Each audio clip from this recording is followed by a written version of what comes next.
Muito bem.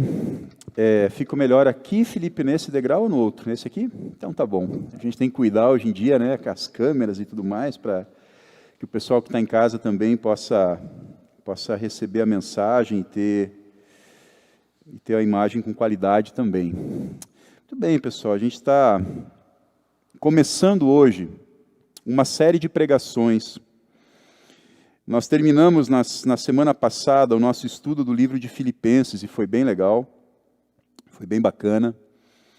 Nós passamos aí 2 meses estudando cada capítulo, cada versículo do livro de Filipenses e ainda teria muito mais coisas que a gente poderia extrair desse livro, né, dessa carta. Mas nós estamos agora começando uma série de pregações, de 4 ou 5 pregações que nós vamos fazer ao longo dos próximos finais de semana, sobre o tema Impulsos para um Novo Amanhã. Impulsos para um novo amanhã, impulsos para esse tempo que vem pela frente aí. Esse tempo que tem chego, esse tempo que está vindo, porque a gente vive um ano que ficou marcado e vai ficar marcado na história da humanidade, que as pessoas vão estudar sobre esse ano, a gente vai ter nos livros de história o ano de 2020, o ano da pandemia, o ano que a Terra parou, o ano em que as coisas aconteceram, o impacto social, o impacto econômico, né, o impacto na saúde e também o impacto espiritual desse tempo de pandemia, ele vai reverberar por um bom tempo ainda. Nós ainda vamos sentir os impactos dessa pandemia muito depois de nós termos uma vacina, muito depois de nós voltarmos a uma suposta normalidade nas nossas relações, no nosso trabalho, nos nossos costumes, nas nossas rotinas. Então, nos próximos domingos, a gente vai começar a pensar a nossa vida a partir da perspectiva dessa nossa nova realidade que a gente está vivendo, desse novo mundo, que trouxe, eu tenho absoluta certeza sobre cada um de nós, uma carga de preocupação, de frustração. Puxa, quanta coisa a gente tinha planejado esse ano. Quanta coisa nós, como ministério, aqui como Acampamento Moriá, quantos planos nós tínhamos para 2020. E eu confesso para vocês que o meu coração, assim, quando eu lembro, ele se contorce, assim, de frustração, porque, puxa vida, não é fácil a gente ter planos adiados, oportunidades perdidas, sonhos cancelados. Isso sem contar a dor do luto de milhares e milhares de pessoas que perderam seus queridos, pessoas que perderam seus empregos, pessoas que tiveram uma redução drástica na sua renda, empresas que fecharam, gente que faliu, gente que vai carregar as marcas dessa pandemia ao longo da sua vida inteira. Pessoas que estão chorando pelos seus. Pessoas que estão tentando reinventar a sua vida, porque perderam a sua mãe, porque perderam o seu filho, porque perderam o seu esposo, o seu amigo. Então, essa série de pregações, elas pretendem nos dar subsídios, nos dar estímulos, impulsos, para que a gente compreenda o que vem pela frente. O que vem pela frente. E como que nós, como povo de Deus, como irmãos, irmãs, como queridos e amados, como que a gente pode fazer diferença nessa sociedade que vem sofrendo as consequências desse tempo tão difícil, tão confuso. A pandemia, ela fez com certeza cada um de nós pensar sobre a vida, pensar sobre a morte, sobre prioridades, sobre relacionamentos. Nós nos afastamos do convívio social e nós mergulhamos na internet como nunca. Nós, como ministério, estamos na internet, nas plataformas sociais, de redes sociais. As pessoas estão no comércio eletrônico, comprando tudo online cada vez mais, e não é por acaso que, enquanto muitas empresas fecharam as portas na pandemia, a Amazon, o Mercado Livre, eles dispararam na Bolsa de Valores. Não é por acaso que o Jeff Bezos, o que é o CEO da Amazon, ele é a primeira pessoa no mundo com uma fortuna pessoal superior a 200 bilhões de dólares. Isso aconteceu na pandemia. Porque nós virtualizamos nossas compras, nós virtualizamos nossas relações, nós virtualizamos a nossa espiritualidade. Nós nos acostumamos, estamos ficando acostumados a consumir cultos, pregações, palestras, louvores, tudo na internet. Nós nos acostumamos com isso e nós corremos o risco de nos acomodar. E entre os adolescentes, entre os jovens, a situação é mais grave. Por quê? Porque eles estão mais expostos. Eles estão mais expostos nas redes sociais. Eles têm menos capacidade de discernir, de entender, de se posicionar, de conseguir compreender criticamente quais são os conteúdos online, quais são os sites, quais são as ofertas de conteúdo que fazem bem para eles.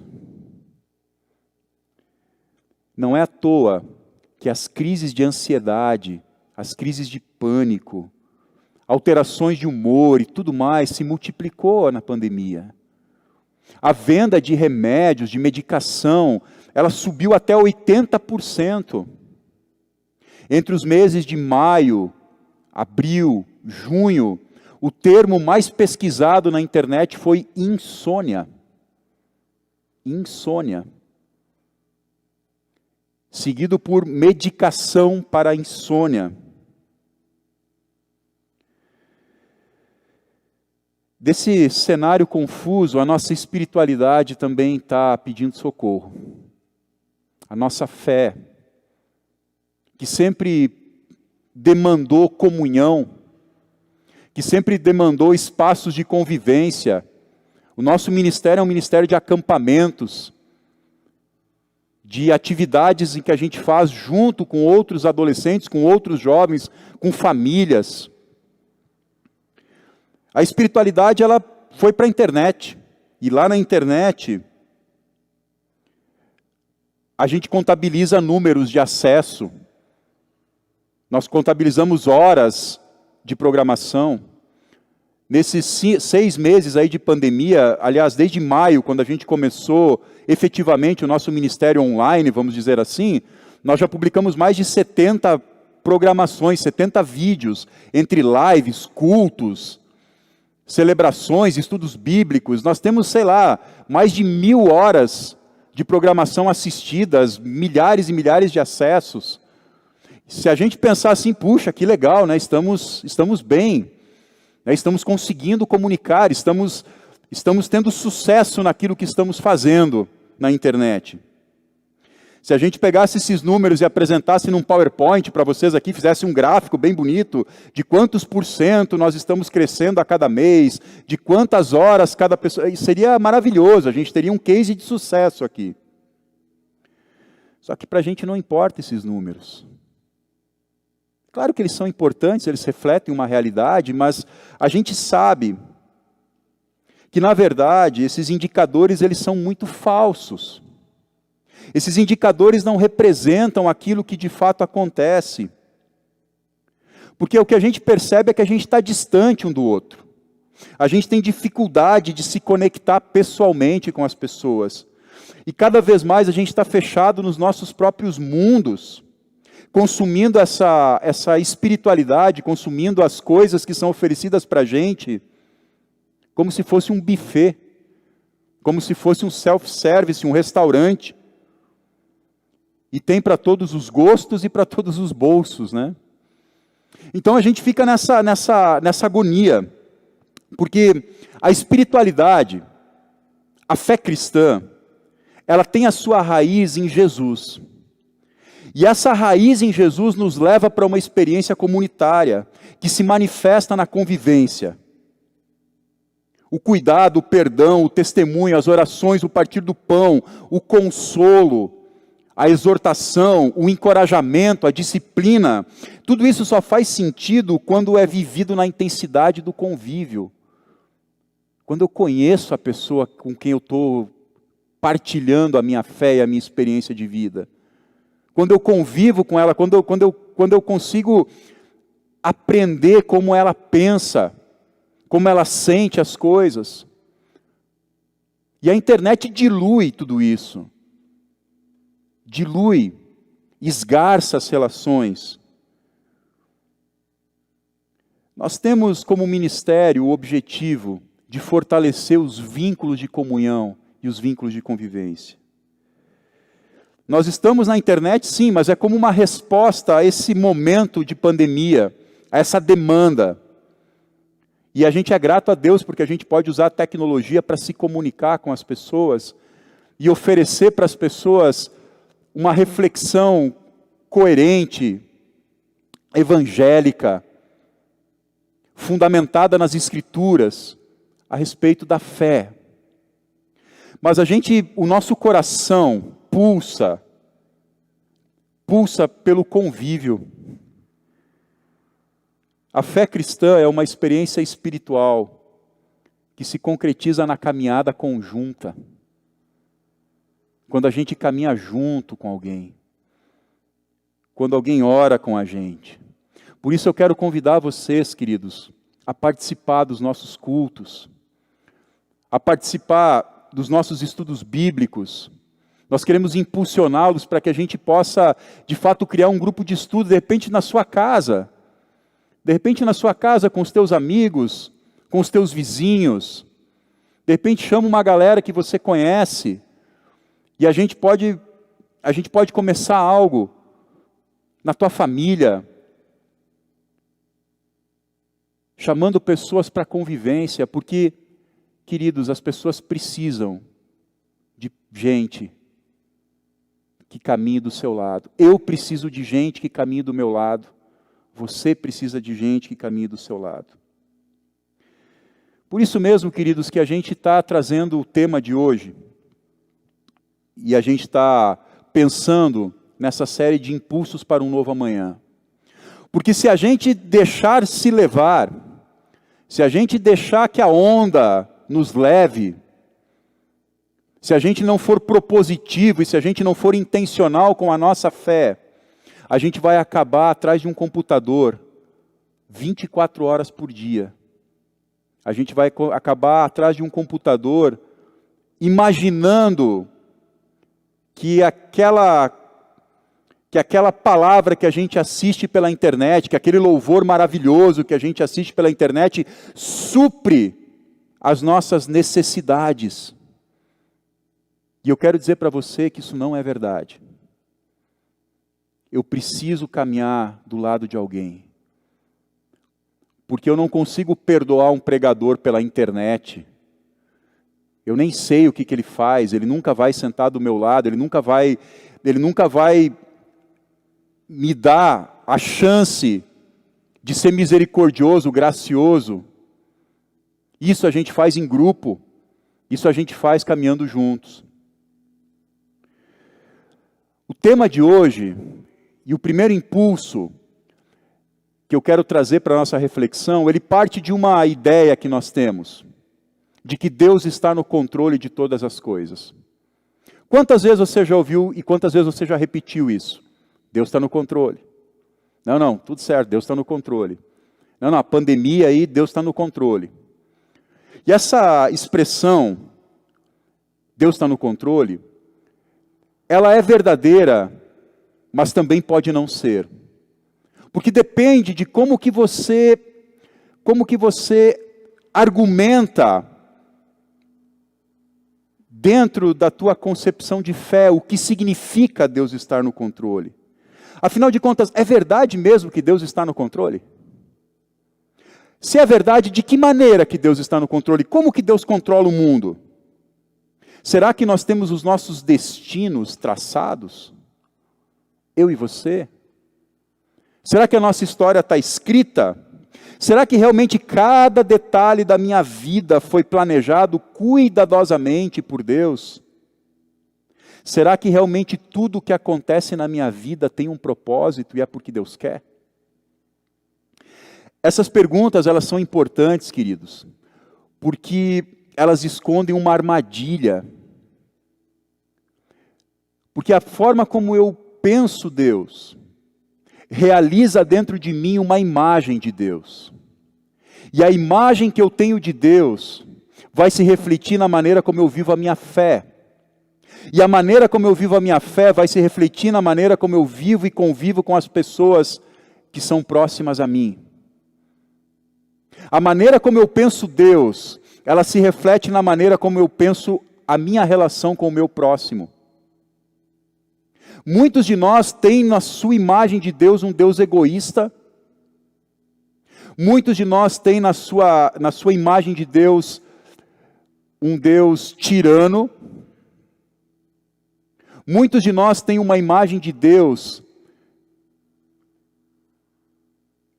que nos afasta e não nos aproxima da comunhão com Deus.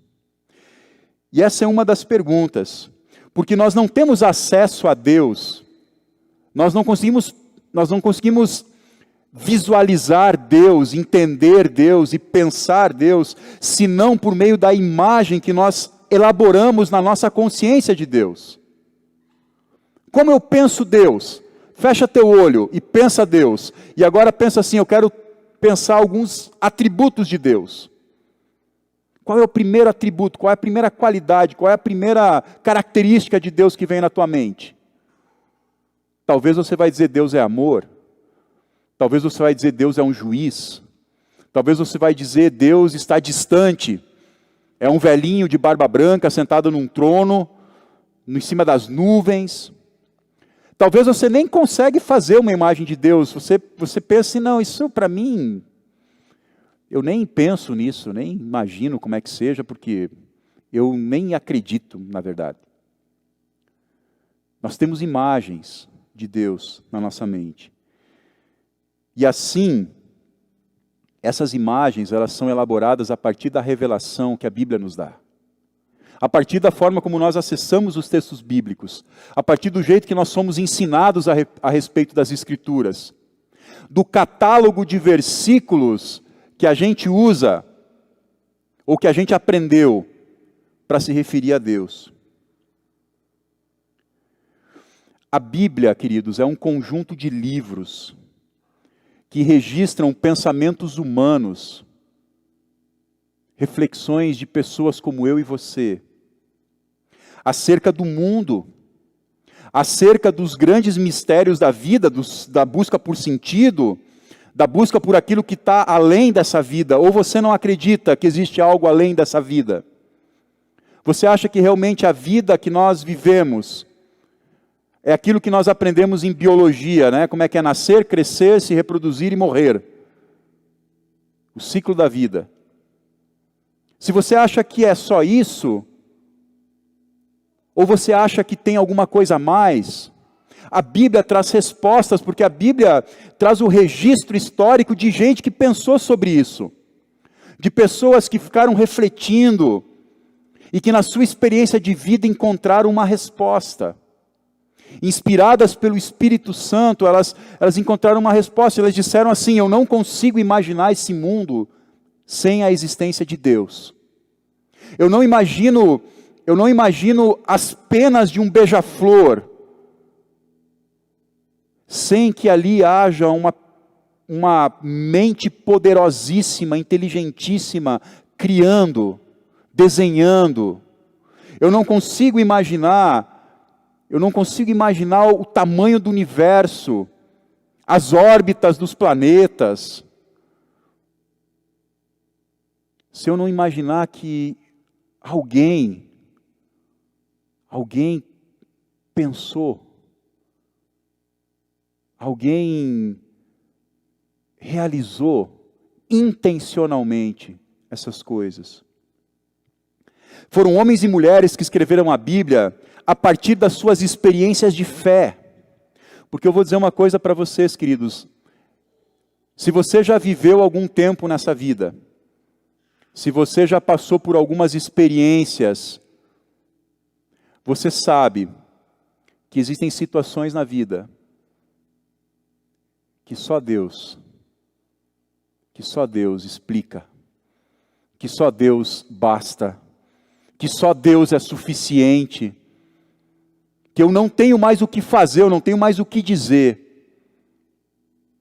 além de colocar nas mãos dEle, além de me curvar à beleza dEle.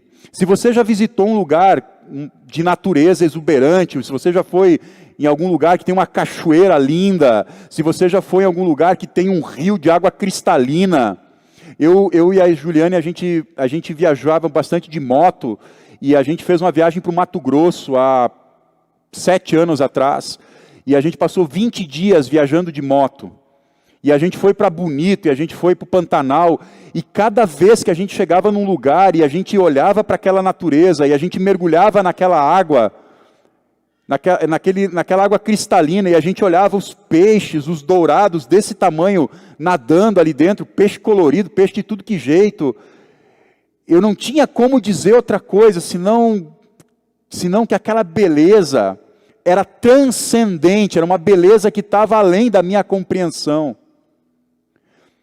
Mas nós vivemos fechados nas nossas casas, nós vivemos fechados dentro dos nossos mundos. Nós olhamos a natureza muitas vezes só pelo National Geographic lá, né? E aí o impacto não é o mesmo. E a gente vai se dessensibilizando. Ou então a gente viaja tanto e vai para tanto lugar que nem faz mais diferença, não sei. Mas as pessoas que escreveram a Bíblia, elas escreveram a Bíblia porque elas foram impactadas por uma realidade que estava fora delas. Elas foram impactadas por uma realidade que não estava sob o seu controle. Só que assim, crer em Deus, ou crer em uma divindade, crer em um ser superior, não faz da nossa fé algo especial, não faz da nossa fé algo genuíno, não faz da nossa fé nem algo relevante para a nossa vida. Porque existem milhares e milhares de expressões religiosas que acreditam em milhares e milhares de divindades. E cada religião, cada cosmovisão religiosa, explica o mundo do seu jeito. Uns explicam o mundo assim, uns explicam o mundo daquele jeito. Então, por exemplo, os gregos, eles adoravam 2 deuses. Prestem atenção aqui. Eles adoravam, entre centenas de deuses que eles adoravam, haviam 2, que eu quero trazer para a nossa reflexão hoje aqui. O deus Moros e o deus Ananke. Moros e Ananke. Ananke, na verdade, era uma deusa. Era um casal de divindades que controlavam a sorte e o destino. Moros e Ananke eram duas divindades que controlavam a sorte e o destino de cada pessoa. E muitas vezes nós podemos elaborar Deus, o Deus bíblico, nós podemos pensar em Deus como sendo um ser divino que estabelece a sorte e o destino sobre a minha e a tua vida. Deus, ele pode estar no controle, como sendo o Deus que controla a nossa sorte, ou como sendo um Deus que controla o nosso destino. Se você crê no Deus da sorte, isso significa que você acredita que você vive num mundo de circunstâncias aleatórias, que tudo pode acontecer. Pode acontecer coisas boas para você, pode acontecer coisas ruins, como se nós estivéssemos numa loteria. E eu não sei, realmente, a gente não sabe o que vai nos acontecer. É ou não é verdade? A gente não sabe, nós podemos amanhã ter uma notícia muito boa, nós podemos amanhã ter uma notícia muito ruim. Nós podemos ter sucesso em alguma coisa que a gente faz, a gente pode ter fracasso. Se você crê no Deus da sorte, significa que você acredita que você vive nesse mundo de várias possibilidades, coisas boas e ruins que podem acontecer com você. Você pode pegar uma doença ruim, você pode ganhar na loteria, você pode ter teu carro roubado, você pode escapar de um acidente de avião, você pode passar no vestibular porque chutou aquela questão de física que tu não sabia e tu chutou e tu acertou e tu passou no vestibular. Ou também você pode ficar paraplégico, porque tu estava caminhando na beira da piscina e resbalou e bateu a cabeça. Tudo depende da sorte. Tudo depende da deusa Ananké. Tudo depende dessa divindade que controla se vão acontecer coisas boas para você ou se vão acontecer coisas más. Então, como que a gente age? Como que agiam os gregos que adoravam Ananké? Eles achavam que era uma boa ideia agradar a essa deusa. Porque se eles agradassem a essa deusa da sorte, coisas boas iriam me acontecer, e não coisas ruins. E muitas vezes nós experimentamos a nossa relação com o Deus da Bíblia desse mesmo jeito. Eu tenho que ir no culto, porque se eu não for no culto, tu vê, alguma coisa ruim pode me acontecer. Ou então eu vou dar o meu dízimo, eu vou dar minha oferta na igreja, porque senão vem o devorador. Deus vai mandar uma maldição sobre mim, eu vou perder os meus bens, eu vou ficar doente. Tem aquela expressão que alguns pregadores dizem, você não dá na igreja, então depois você vai gastar na farmácia. Deus me livre de um Deus assim. Deus me livre de um Deus assim. Mas muitas vezes nós, quando falamos que Deus está no controle, nós imaginamos esse tipo de relação. E essa relação não é a relação que a gente quer ter com o Deus da Bíblia, o Deus que se revelou em Jesus. Essa é uma relação idólatra. Essa é uma relação que os gregos tinham com uma divindade que controlava a sorte. Por outro lado, talvez você não acredite na sorte, mas você acredite no destino. De que todos os teus caminhos estão traçados. Que a cor do teu olho foi Deus que escolheu. Que a pessoa com quem você vai namorar, o trabalho que você vai fazer, tudo isso está já destinado por Deus, e Deus já escreveu a tua história. Os gregos tinham um Deus do destino, que era o Deus Moros. E esse Deus, aqueles que adoravam esse Deus, eles acreditavam que a vida deles estava escrita no tempo e no espaço, e cada detalhe dela era exatamente do jeito que era para ser, e não há nada que eu possa fazer. Então, ou você nasceu para ser um perdedor, ou você nasceu para ser um vencedor. O seu destino é o sucesso, o seu destino é o fracasso. As coisas que acontecem na tua vida, acontecem. Eu sou assim mesmo. Esse é o meu jeito. Esse é o meu destino. Obviamente, você vai concordar comigo que o Deus destino, ele parece um Deus bastante injusto. Porque ao mesmo tempo em que ele desenha uma vida confortável para alguns, ele também desenha e traz sofrimentos e angústias terríveis para outras pessoas. O Deus destino pode te fazer nascer numa família riquíssima na Califórnia, mas também pode te parir no meio do Afeganistão, lá num campo de refugiados, numa favela, num sertão árido do Nordeste. Ele pode te dar pais que são amorosos, que são presentes, que cuidam de você, mas também pode te colocar na garra de um pai abusador, de uma mãe ausente. O destino, ele pode te dar o metabolismo de atleta.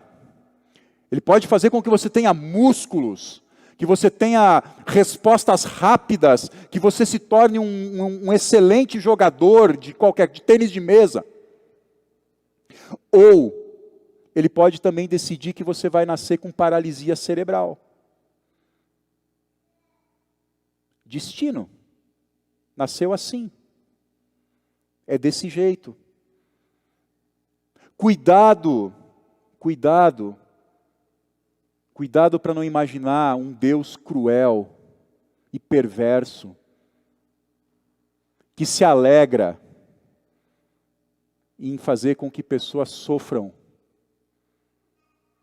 Cuidado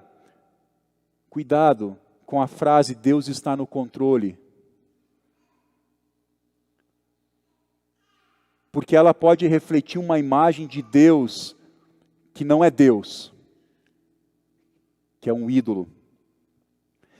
Os árabes têm uma expressão para o destino. Os árabes dizem maktub.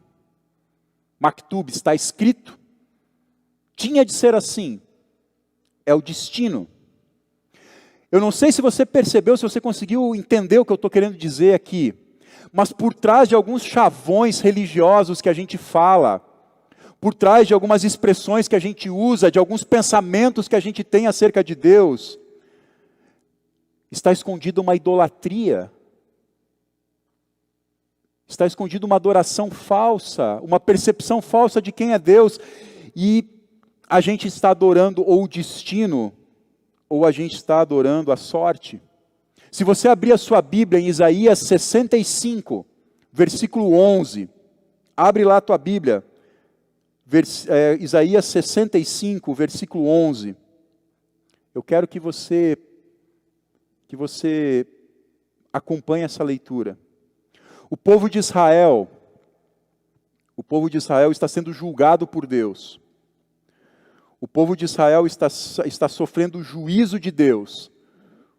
Deus está dizendo para o povo de Israel que o povo de Israel está longe dele.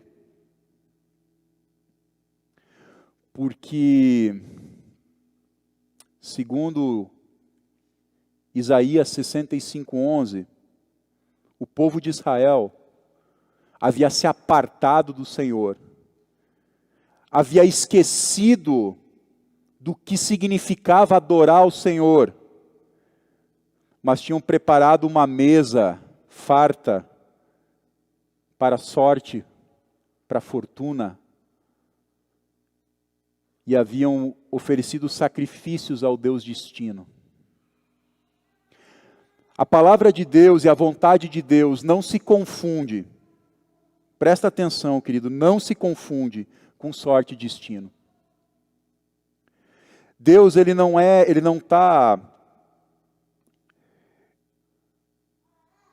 tem bilhões de controles de videogame que ficam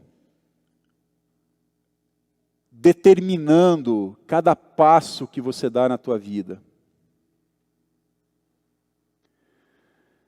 É verdade.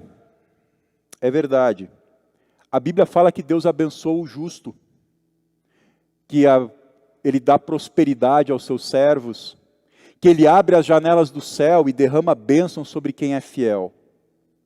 Mas todas essas promessas de Deus, prestem atenção, em última análise, elas se concretizam em uma outra experiência de vida, em uma outra experiência de existência que a Bíblia chama de reino do céu, reino de Deus, e vai se estabelecer em absoluto na eternidade, a partir da ressurreição e da vida eterna. Prosperidade em hebraico significa a presença de Deus. Você sabia disso? O termo hebraico para a palavra prosperidade é presença de Deus. Prosperidade não é uma carteira cheia de dinheiro, não é uma vida absolutamente saudável. Quando nós pensamos Deus, como Deus estando no controle, nós precisamos lembrar disso, que Deus está no controle sim, porque eu e você existimos porque existe um Deus que criou o mundo, e existe um Deus que sustenta a nossa existência, nos dá o fôlego da vida, sem o qual nós não poderíamos existir. nos dá uma consciência, a capacidade de aprender e de ter uma consciência, de nos relacionarmos uns com os outros. Então Deus está no controle, sim, no sentido de que Ele preparou também, Ele preparou para cada um de nós uma vida que se estende para a eternidade. Uma vida que não termina com um acidente de carro, que não termina na cama de um hospital, que não termina no leito da morte. A fé cristã acredita nisso, acredita que existe uma vida que transcende essa vida. E mais ainda, existe uma vida que transcende essa vida, enquanto essa vida aqui ainda existe. O reino de Deus não é um reino que está só lá, depois da nossa morte. Muitos religiosos pensaram isso ao longo de muito tempo. Então eles diziam mais ou menos assim, não, você vai sofrer aqui, você vai passar apuro aqui, você vai ser pobre aqui, você vai não sei o que aqui, mas lá, depois que você morrer, você vai para o céu. E aí está tudo bem, o céu compensa qualquer coisa. E é verdade, eu acredito que o céu compensa qualquer coisa, mas eu acredito que a experiência de vida que nós temos aqui, ela é transcendente também, na medida em que a gente consegue encontrar significado para ela, sentido para ela. Se é verdade, e você já deve ter ouvido falar isso aí, talvez você até ouviu algum pastor, ou sei lá, algum líder religioso falando isso, é verdade que a gente colhe o que planta. Vocês já ouviram essa expressão? A gente colhe o que planta? A lei da semeadura, já ouviram? Já ouviram, né? Mas é verdade, a gente colhe o que planta, mas muitas vezes nós colhemos o que nós não plantamos. Nós colhemos o que outros plantaram. Nós colhemos as ervas daninhas que nascem junto com aquilo que a gente semeia. Porque a gente não sofre sozinho as consequências das nossas escolhas. Pare e pensa um pouco. Você se relaciona com a tua família, com os teus amigos, e as tuas atitudes impactam as outras pessoas. E as atitudes das outras pessoas impactam a tua vida também. Então, se é verdade que a gente colhe o que planta, também é verdade que a gente colhe aquilo que a gente não planta. Porque é muito provável e é muito possível que um malvado e um ignorante encontrem misericórdia e graça. Existem muitos malvados e muitos ignorantes que ao longo da sua vida recebem misericórdia e graça.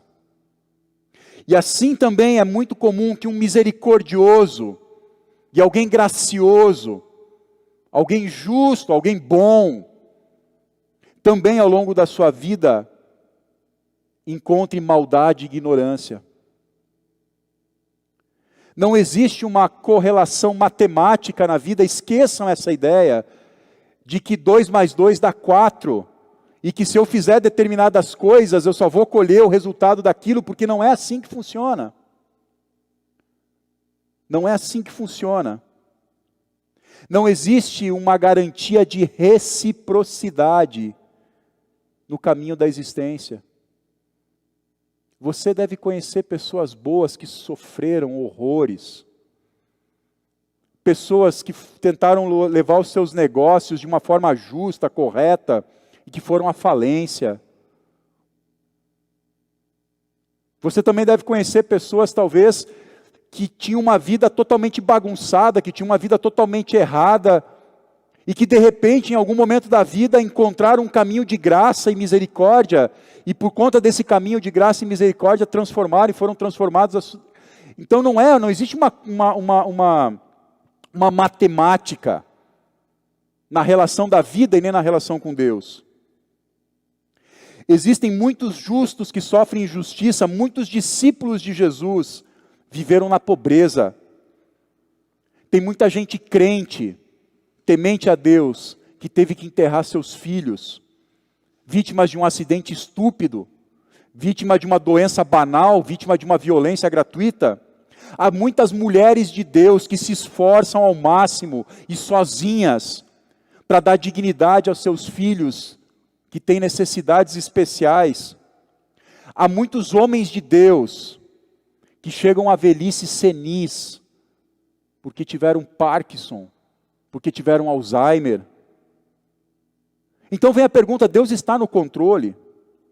Quantas tragédias acontecem quando pessoas boas sofrem, quando a vida parece ser injusta? Quando o pai enterra sua filha adolescente, quem é que está no controle? Quando a guerra dizima a vida de crianças inocentes, Deus está no controle. Você já pensou sobre isso? Nós podemos imaginar Deus como se Ele fosse um programador, como se Ele fosse alguém que escreveu um código, como se Ele fosse um cara que escreveu um sistema. Ele escreveu um código, escreveu um algoritmo, e nesse algoritmo tem um número grande de variáveis, um número grande de condicionais, e aí Ele compilou o programa em 6 dias, deu play, e agora a gente vive nesse software que foi programado por Deus. E para eu me dar bem na vida, eu preciso entender quais são as regras desse software. Eu preciso entender, em última análise, quais são os caminhos. E aí eu vou aprendendo, eu vou tentando me dar bem. E o meu sucesso nessa vida depende só de mim, depende da minha capacidade de aprender como é que funciona o algoritmo da vida, de aprender como é que eu faço para escapar das armadilhas, e eu me viro sozinho. Tem um software escrito aí na vida, programado, e eu preciso me virar. Ou então eu vou imaginar Deus também como sendo alguém que segura o controle de um videogame. Bilhões e bilhões de controles de videogame, porque a Bíblia fala, Jesus diz, né, que nenhum cabelo da tua cabeça cai se Deus não permitir. É ou não é verdade? Então, só aqui deve ter quantos milhões de fio de cabelo? Deus está controlando tudo. Vai cair o cabelo dos chiletes ali, ó. Não, agora não vai mais. Vocês percebem? E cabe a cada pessoa, então, se Deus é esse cara com um monte de controle de videogame, cabe a mim chamar a atenção de Deus para mim. Ó, Deus, estou aqui, olha como eu sou bonzinho, olha como eu estou te agradando, olha, estou vindo no culto aqui na pandemia, domingo da noite. Queria estar assistindo futebol na televisão, mas estou aqui, olha como eu sou bonzinho. Então, ó, usa o controle a meu favor aí, né? Usa o meu controle aí, usa o teu controle para me favorecer, para me dar coisas boas, não me dar coisas ruins. E nessas duas ilustrações, o controle de Deus, e aí com isso eu quero chegar para o final, e eu me estendi um pouco, mas é que não tem como falar disso de outra maneira. Eu quero que vocês entendam que nessas duas ilustrações, Deus como um programador, ou Deus como um cara com o joystick na mão, Deus como destino, ou Deus como sorte, Deus como aquele que me provê coisas boas se eu agrado Ele, ou me provê coisas ruins se eu desagrado, ou um Deus como aquele que determinou a minha vida e o meu propósito é descobrir que vida eu tenho que levar. É um Deus que busca uma relação de poder. Prestem atenção. Os ídolos e os deuses que a humanidade produziu, são ídolos e deuses que estabelecem com os seres humanos uma relação de poder. Afinal de contas, ele pode. Afinal de contas, ele escreveu, o que eu posso fazer? Ele escreveu.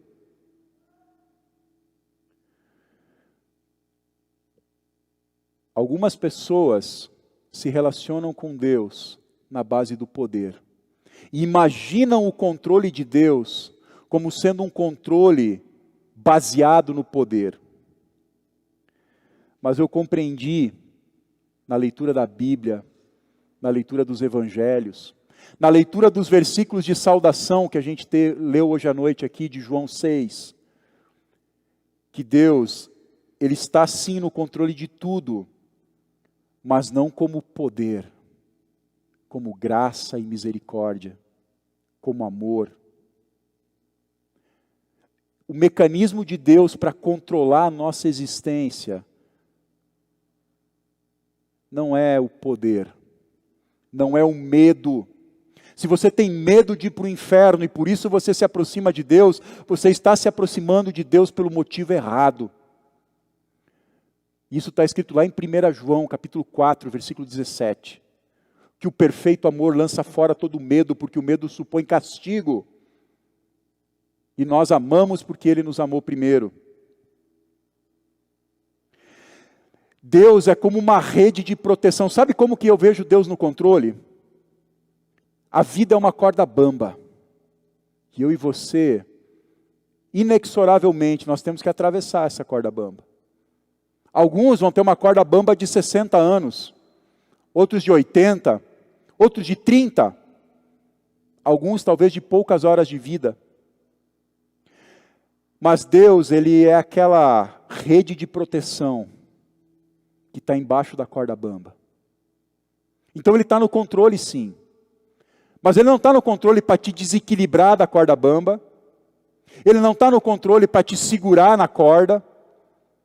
Ele estendeu uma rede de proteção embaixo, cheia de amor, misericórdia e graça. E mais cedo ou mais tarde, quando eu e você resbalarmos na nossa corda bamba, quando acontecerem coisas na nossa vida que nos desequilibrarem, Deus vai estar no controle para nos ajuntar, para não deixar que a gente se espatife, para permitir que a gente se reinvente, permitir que a gente se monte de novo, suba na corda de novo e continue a nossa jornada. Eu vejo o controle de Deus como pura graça e misericórdia. Eu acho que sim, Deus programou o universo, com certeza absoluta. Cada órbita de cada planeta, cada pena do beija-flor, cada estrutura atômica que se conecta para energizar a nossa vida. E isso é uma coisa doida, isso é uma coisa que não tem explicação. Isso é algo que vem do Criador.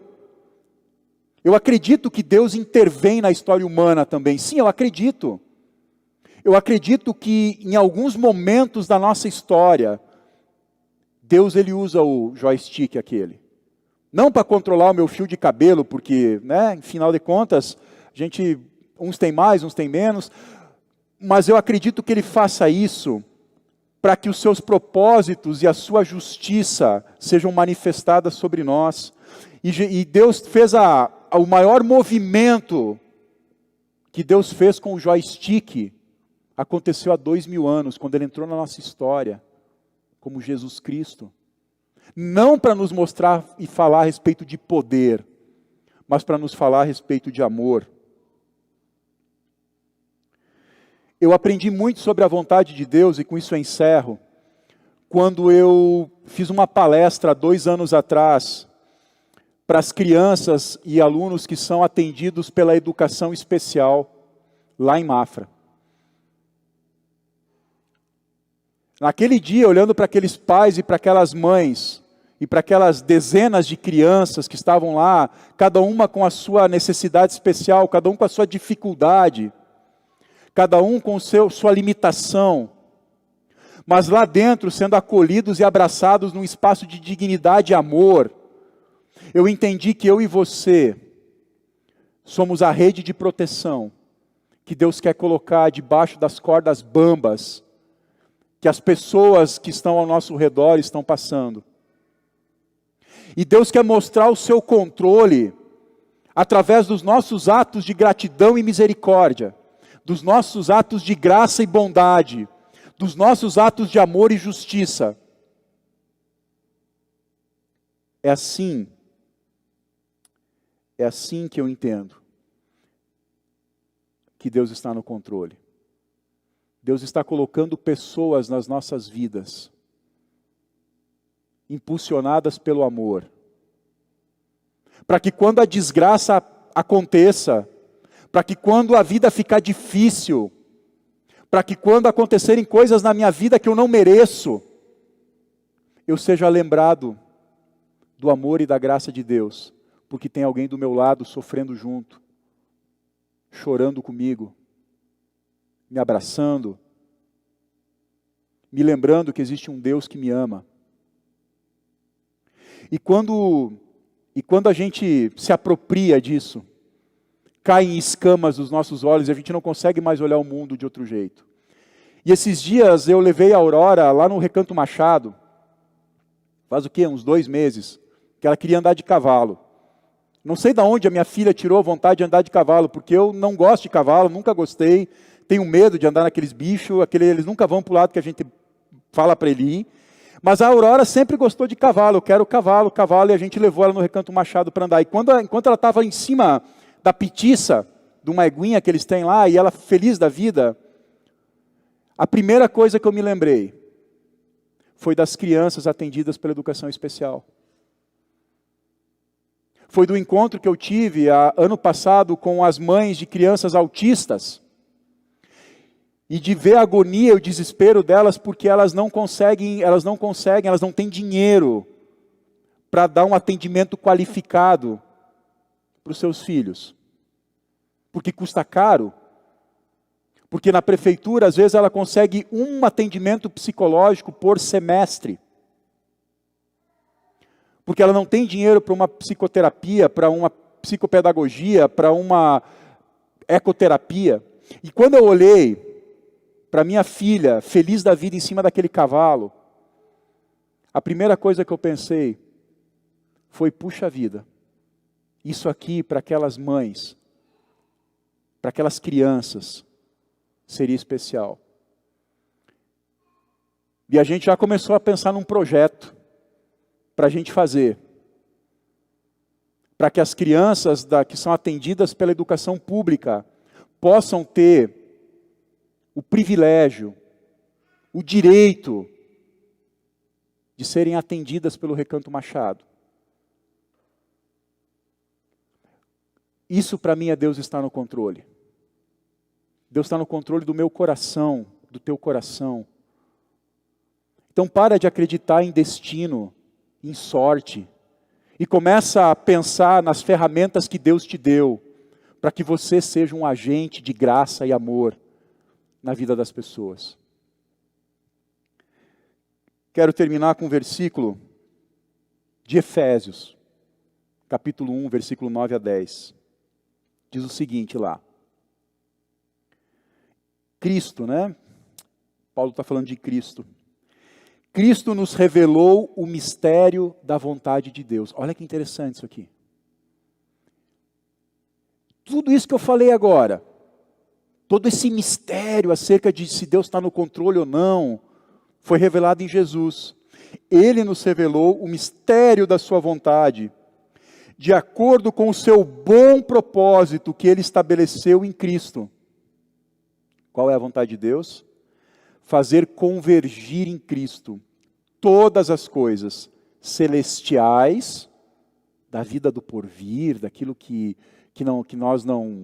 da vida espiritual, das coisas celestiais ou terrenas.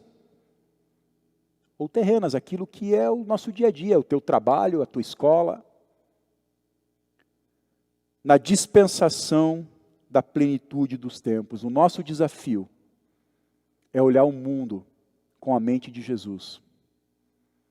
E entender o controle de Deus a partir do amor de Cristo. Que a gente seja impulsionado a demonstrar que Deus sim está no controle, amando a cada um de nós até o fim. Eu quero orar com você ainda. Pai querido, Deus amado, que Tu permita, Senhor, que o Teu Espírito Santo nos coloque, Senhor, diante das demandas que a nossa vida tem, aquilo que é o nosso dia a dia. Que isso, Pai, transcenda para o Teu amor e para a Tua misericórdia. Que nós possamos olhar o mundo com olhos de graça e misericórdia. Que o Teu Espírito Santo, Pai, manifeste em nós o Teu amor. Nos ensine a respeito da Tua imagem, do Teu caráter, da Tua bondade. Nos impulsione para a vida, para uma vida com sentido, com significado.